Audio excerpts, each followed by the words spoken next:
World cup గురించి మనం T20 men's world cup 2024 గురించి అయితే ఒక చిన్న డిస్కషన్ అయితే చేయబోతున్నాము. సో వీడియో నచ్చితే మాత్రం ఖచ్చితంగా లైక్ చేయండి. ముఖ్యంగా ఏంటంటే దీని మీద మీ కామెంట్ ఏంటో ఖచ్చితంగా చెప్పండి. ఇండియా గెలవాలనే కోరుకోవాలి. 100% 2024లో ఛాంపియన్షిప్ ఇండియానే రావాలని నేను కూడా మనస్ఫూర్తిగా 100% కోరుకుంటున్నా. అయితే సౌత్ ఆఫ్రికా ఎందుకు గెలుస్తుంది అని నేనే అంటే కనుక ఇది నా అభిప్రాయం మాత్రమే, ఇది నేను క్షమించాలి. అయితే 2007లో మనకి నుంచి 2022 వరకు కనుక చూసుకున్నట్టయితే ఒక్కొక్కసారి ఒక్కొక్క ఇయర్లో మనకి ఒక్కొక్క దేశం అయితే మనకి వరల్డ్ కప్ అయితే గెలుచుకుంటూ వస్తుంది, ఛాంపియన్గా నిలుచుకుంటూ వస్తుంది.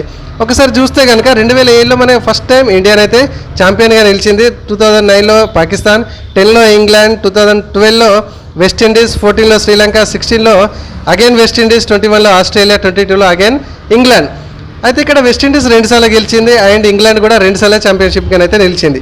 సో మరి ఈ సంవత్సరం ఏ దేశం ఛాంపియన్షిప్గా నిలుస్తుంది అనేది కామెంట్లో చెప్పండి. ఖచ్చితంగా ఇండియానే, అంతే కదా ఫ్రెండ్స్? సో ఖచ్చితంగా కామెంట్లు చేయండి, కామెంట్లో చెప్పండి సౌత్ ఆఫ్రికానా ఇండియానా. సో 2 సార్లు మళ్ళీ విశ్వ విజేతగా సెకండ్ టైం కూడా మన ఇండియా మాత్రమే గెలవాలని మనం అందరం కోరుకుందాం.